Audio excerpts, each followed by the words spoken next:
ก็ยังเลิกได้ให้เลิกคนหลายใจคือน้องไอ้บ่วันลาก่อนเดินน้องค้าผู้มีใจ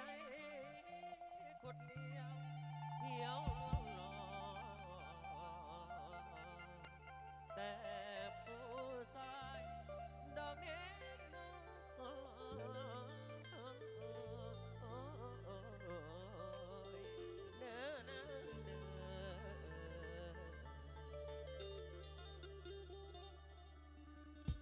เอายาวจานดนตรีปะจอกเราจอกเบียร์ก็ออกมายาร่วมกันนะ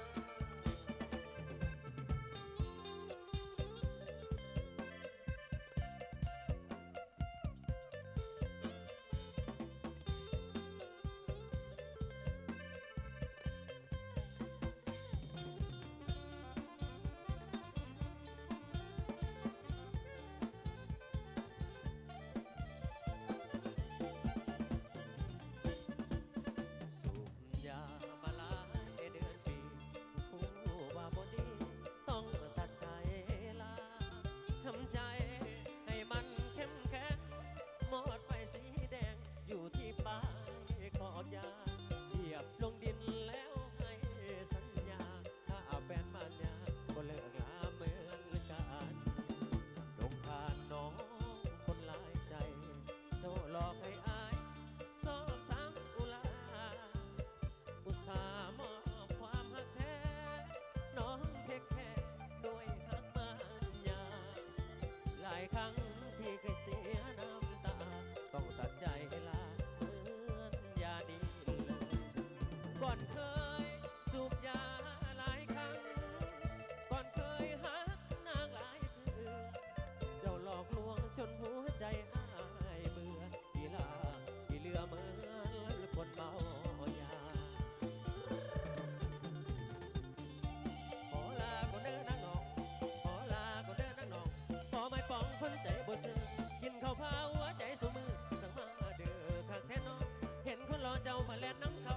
เบื่อเจ้ามาแล่นมาหาไอ้สั่งคนหัวใจโลเลเดสั่งคนหลายใจโลเลเด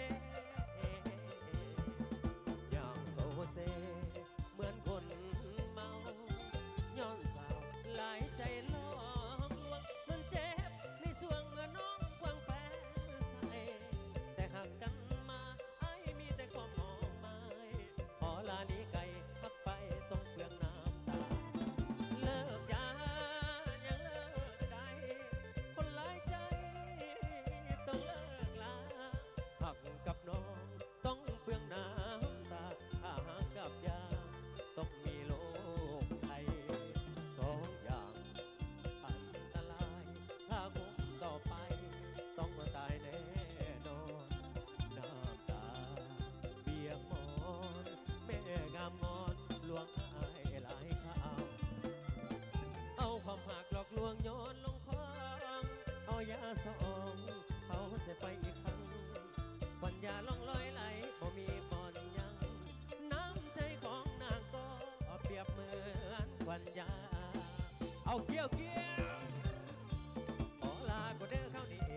ขอลาก็เด้อเข้าดีขอลานี่จากใจปากบุญเส้นไปหลวงคนไม่ลดน้องทางอายบ่วันไปเห็นสู่ไม่แล้วลืมเลยสู่เก่าเปรียบใช่เจ้าคือยาช่องดีบ่มีแนวดี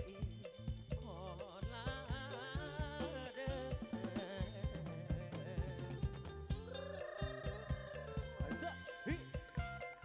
ขอบใจเด้อสำหรับมันและน้องใจ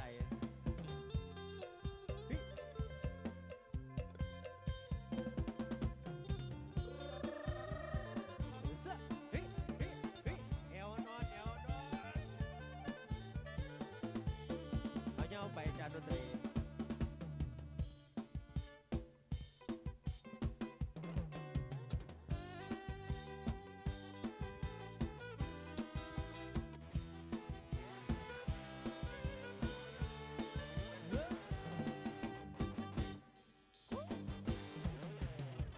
อยู่ๆก็มาวางใจเอาอกเอาใจกับฉันมาเอามาอ้อนอย่างนั้นดูว่ามันยังไง ากก็เห็นลีนไก่เอาไก่ต้องการอะไรหรือเปล่าเอาเป็นมายิงมุกเก่าฉันว่าฉันเดาไม่ผิดนะมาทำแบบนี้ดูไม่น่าไว้ใจเธอต้องการอะไรจากฉันเขาที่เห็นฉันคงพอรู้ทันเธอมีแผนการแววตามันฟ้องรู้นะฉันรู้นะว่าเธอคิดอะไรอยู่แววตามีเล่ห์ในหัวใจคิดอะไรอยู่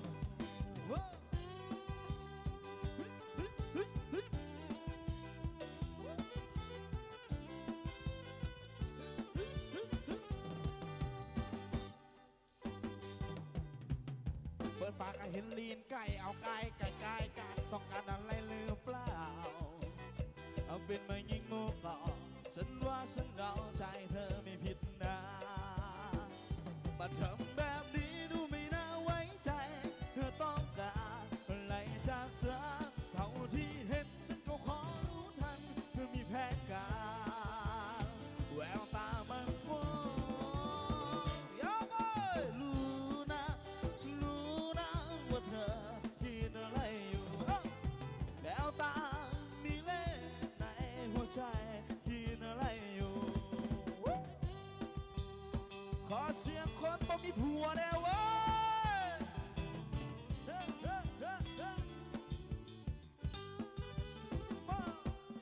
รู้นะฉันรู้นะว่าเธอคิดอะไรอยู่แววตามีเล่ห์ในหัวใจคิดอะไรอยู่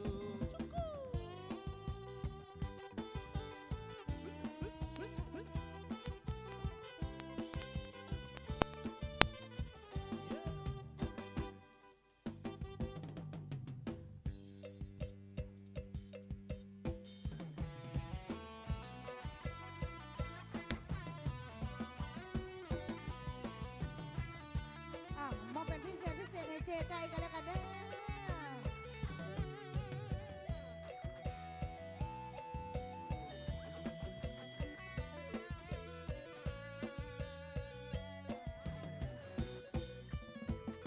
บอกลาบอกไปหัวใจมักเบาลุ่นนองได้เพียงจอบมองหมายปองเอาไว้ในใจเฝ้าลอยสบตายามเขาผ่านมาผ่านไป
ต่อให้ได้อ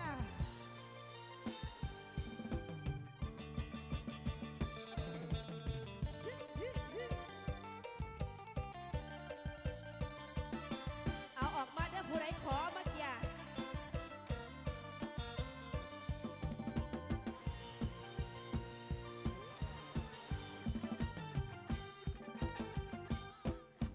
เสียงปืนยิงขึ้นฟ้า